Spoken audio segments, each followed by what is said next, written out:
What's up YouTube? This is Mellitus and today I'm bringing you guys sort of a part 2 to our Magic Origins kind of set review first impressions type video. So yesterday we talked about mainly like the mythics and the noteworthy rares of the set, all the really saucy stuff.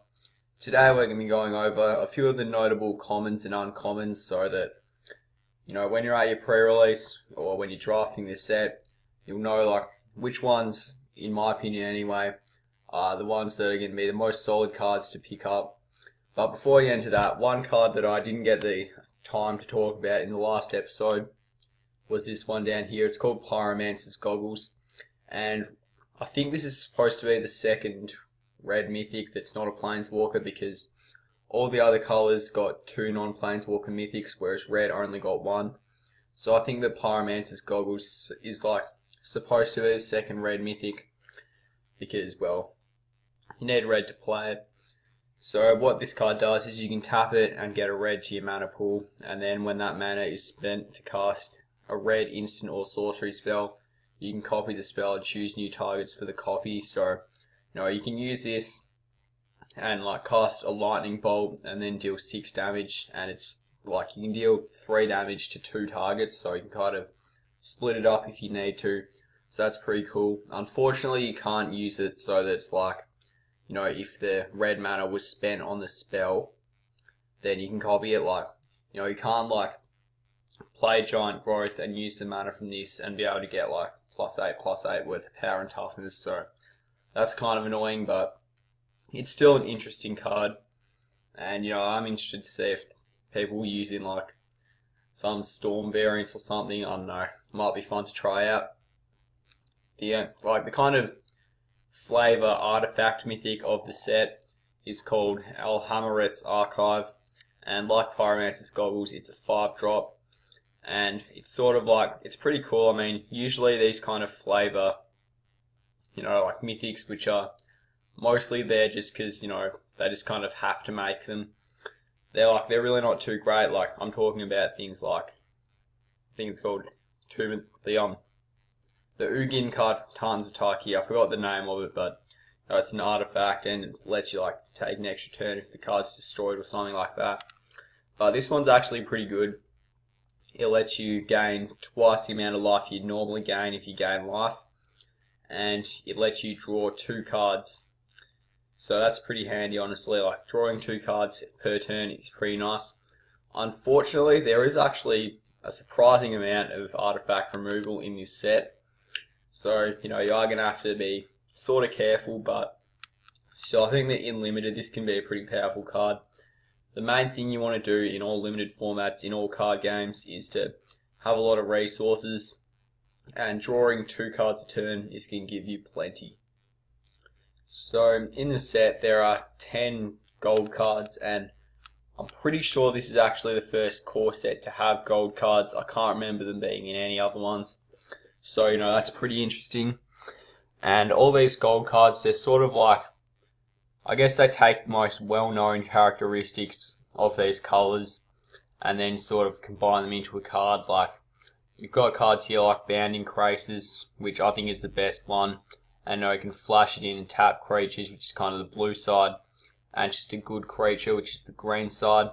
Or you got things like Blazing Hellhound, where you can like sacrifice creatures and deal some damage. So, they're all pretty cool. They do capture the flavour of the colours, I think. And like, they are uncommon, so they're not going to be too easy to find. And I think the biggest problem with these is that in a sealed pool, like, you're not even guaranteed to get any of them. I mean, you probably will get one, but maybe you choose red as your pre-release colour, and then you think of, I don't know, splashing green. Like, if you don't get the Zendikar Incarnate, then they are kind of risky, and they're not really like high level constructed playable. But I still think that they're all cool on their own. They all do their own little thing, and yeah, definitely Bounding Crisis is probably the best one.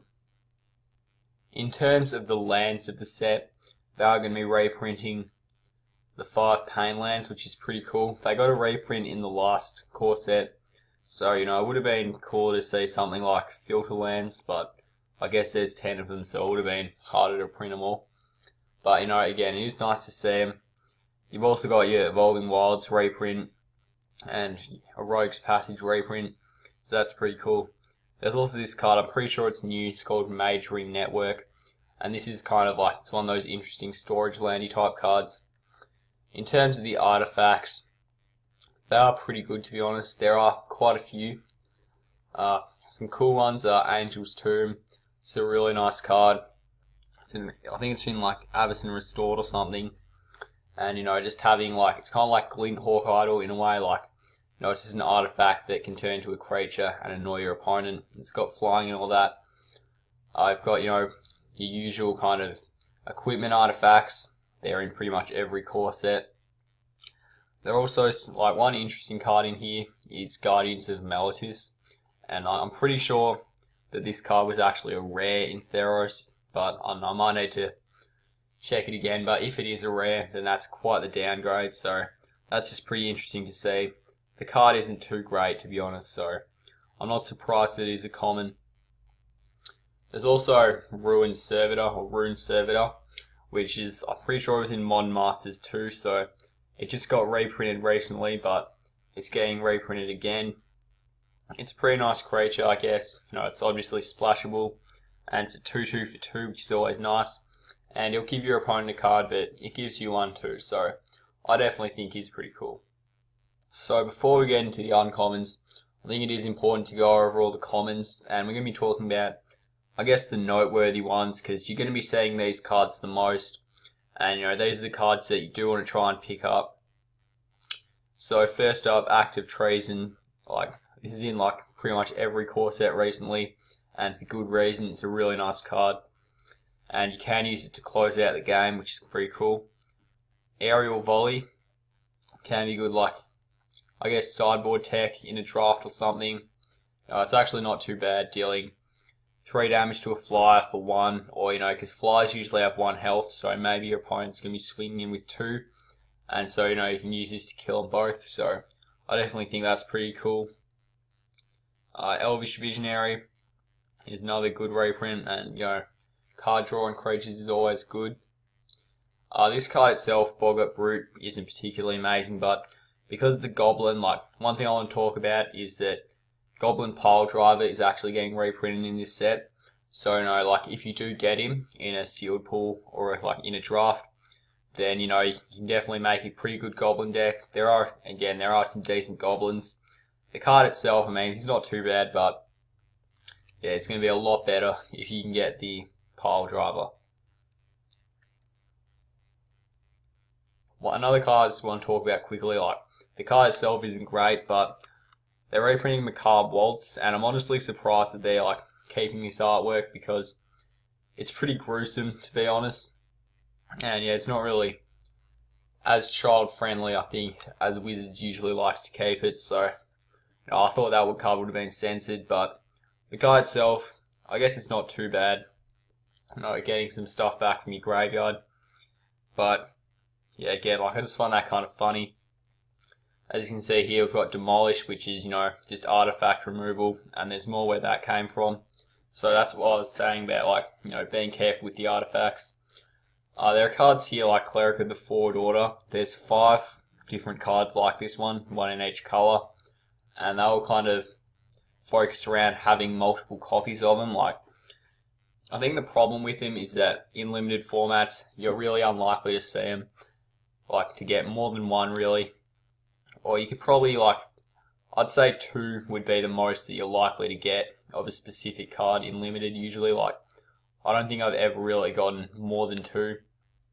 And the cards itself, like, they're not too great on their own, to be honest. Like, this one is probably, I mean, this one's one of the better ones, and this is a life gain card, so just keep that in mind.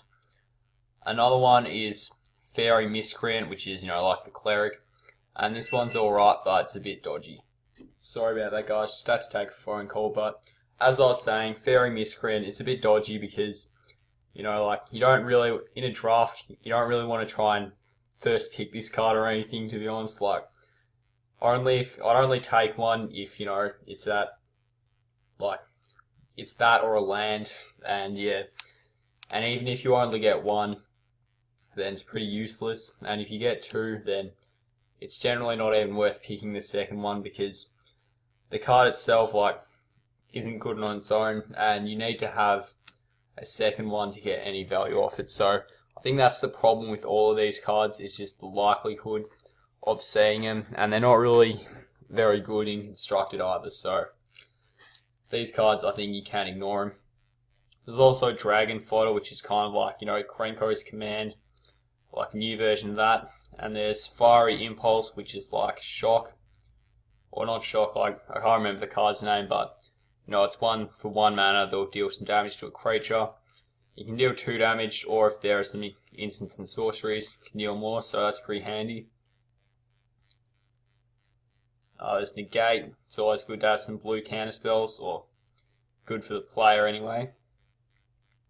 Return Centaur. This is a reprint from Theros, and I actually like this card, to be honest. It's not a bad body on its own. Like, a 2/4 for 4 isn't the best, but it's not terrible either. And being able to mill your opponent can be pretty handy, because if you mill their good cards, then they may as well just concede then and there. Timberpack Wolf, it's like another one of those cards I was just talking about earlier. Titanic Growth, just a handy green combat trick. Vastwood Gorger, just a big fatty. Smash to Smithereens, more artifact destruction to worry about. And then we got things like Titan Strength, Stratus Walk, some good combat tricks. And there's Weight of the Underworld, which is some good removal as well. So with the uncommons, first up we have Anchor to the Ether. This is sort of like an unsummon, but puts it back on top of the library, and it lets you scry one. And it's all in a nice little package, so I think this is a pretty cool card. Conclave Naturalists, it's again, some more artifact or enchantment removal, and it's a solid creature for a solid mana cost. I like this card a lot. Fiery Conclusion, this is sort of like Combust, except you have to sack a creature, but it'll deal 5 damage to any creature, so that can be better in some cases. And if you've got something like a Goblin token, then you can easily sacrifice that. And yeah, also got Hydro Slash, another kind of instant thing, but like a cantrip type card, because it lets you draw. That one's not really the best, but I think it's still alright unlimited. Fleshbag Marauder, a good reprint. And yeah, this card does see some commander play, so it's a good time to pick him up if you just don't have him yet. And yeah, he just lets you sacrifice one of your opponent's creatures. Goblin Glory Chaser, usually don't want to take 1-drops in limited, but if you've got the pile driver, then you definitely want to look out for him. Sigiled Starfish, a good Theros reprint, so you can keep him untapped until your opponent's end step, and then you use him to scry, and you see if you want to draw your card. And yeah, so just a good way to kind of cycle through your deck. Sylvan Messenger, another good reprint, and it's got a good effect where if you have some other elves like Elvish Visionary, then you can get him out. And lastly we've got Turn to Frog, which I think it's another good blue removal spell, and it makes it so weak that you can easily kill it. And yeah, definitely, I think blue does have some pretty good cards in limited in this set, so blue is definitely going to be one of the stronger colours, I think. Also red, and yeah, I think those 2 colours would be your best bets for the pre-release. So just before we finish, in terms of the money cards for this set, it's pretty obvious that the Planeswalkers are going to definitely be worth about $10 Australian each at least. But in terms of the rares, I definitely reckon that Mizzy and Meddler has some potential. Same with Goblin Pile Driver. People think this is going to be expensive, but the card isn't very good, so I doubt it. But yeah, those are probably, these 2 specifically are the 2 cards that I'm looking at picking up from this set. But anyway, hopefully you guys enjoyed the video. If you did, be sure to like, comment and subscribe. Thanks for watching as always, and until next time, bye guys.